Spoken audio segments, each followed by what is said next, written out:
Narito ang mga 10 most developed cities in Visayas, Mindanao. Pero bago yan ay huwag kakalimutang mag-like at subscribe sa ating channel para laging updated ka sa ganitong klaseng video.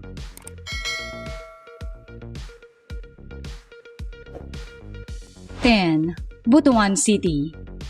Sa Butuan City, ito'y naglilingkod bilang sentral na sentro para sa kalakalan, industriya at administrasyon sa rehiyong Caraga. Bilang isang mahalagang sentro ng kalakalan sa Hilagang Mindanao, ito ay may magagandang kalsadang koneksyon patungo sa mga pangunahing lungsod tulad ng Davao, Cagayan de Oro, Malaybalay at Surigao. Bukod dito, ang Butuan City ay tahanan ng isa sa pinakamataong paliparan ng bansa, ang Bancasi Domestic Airport, kung saan nag-ooperate ang Cebu Pacific at Philippine Airlines ng mga flight papunta at mula sa lungsod. Bukod dito, ang malapit na Nasipit International Port at Masao Port ay naglalaro ng mahalagang papel sa paghandle ng pangangailangan ng lungsod sa pag-angkat at pagpapadala ng kargamento. 9. Mandaue City. Ang lungsod ng Mandaue ay matatagpuan sa Region 7 ng Central Visayas at ito ay nasa mismong gitna ng lalawigan ng Cebu. Ito ay isa sa 2 highly urbanized cities sa rehiyon kasama ang lungsod ng Cebu. Kilala ang Mandaue City bilang sentro ng industrialisasyon sa rehiyon at may humigit kumulang na 10,000 pook industrial at commercial, kaya't ito ay isang mahalagang sentro ng industrialisasyon sa bansa. 8. General Santos City.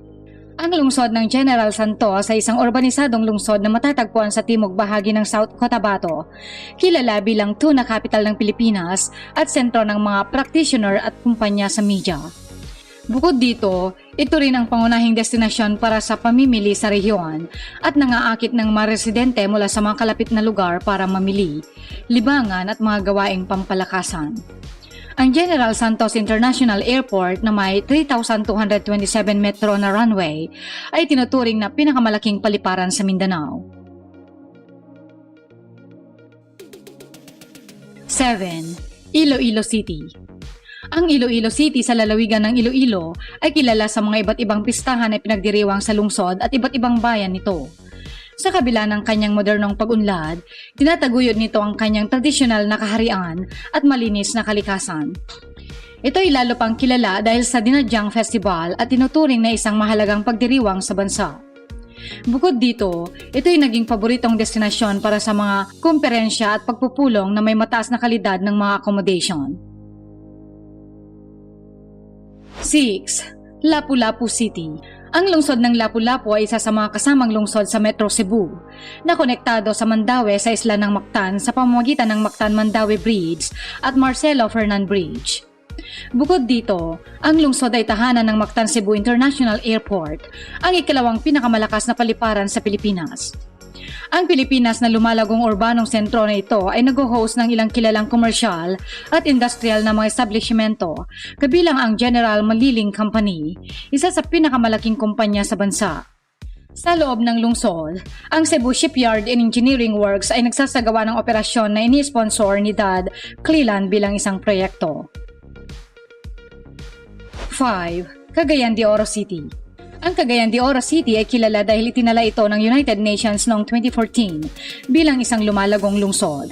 Ito ay dahil sa malalakas na pundasyon na tumulong sa pagpapalakas ng kanyang posisyon bilang isang lumalagong lungsod sa negosyo sa Mindanao. Ang Cagayan de Oro City ay isang sentro ng ekonomiya at pinansyal sa Mindanao dahil sa magandang kalagayan nito sa trapiko, kapayapaan at kaayusan. Sa Cagayan de Oro, mayroong matatag na supply ng kuryente, mahusay na manggagawa, epektibong pamahalaan at angkop na infrastruktura. Itong tahanan ng Philippine Shell Petroleum Corporation, pati na rin ng Abbas Denard Mindanao Import Facility o NMIF. 4. Zamboanga City. Ang Zamboanga City ay isa sa pinakamalalaking lungsod sa Pilipinas pagdating sa lawak ng lupa. Ito rin ang pangalawang pinakamalaking lungsod sa Mindanao matapos ang lungsod ng Davao. Ang lungsod ay may mahalagang papel bilang pangunahing hub ng transportasyon patungo sa Sulu Archipelago sa timog. Noong panahon ng kolonyalismo ng mga Kastila, nagbibigay proteksyon ng Zamboanga sa natitirang bahagi ng Pilipinas laban sa mga mapanganib na mga terorismo, isang banta sa patuloy na umiiral hanggang sa kasalukuyan. 3. Iligan City. Naghahayag ang lungsod ng Iligan sa baybayin ng Look ng Iligan.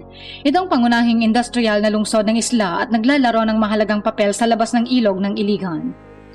Ang kanyang paglago ay malaki ang pinagmulan sa kalapit na ilog Agus na may malaking potensyal sa hydropower na pinagtatrabahuhan sa Maria Cristina Falls.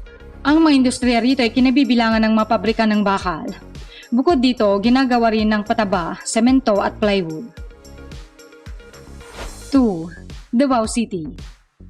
Ang Davao City ay kilala rin bilang ang lungsod ng Davao ay isa sa pinakamalalaking lungsod sa mundo sa aspeto ng lawak ng lupa na nagmamay-ari ng malawak na taniman ng nyog at bukirin ng palay.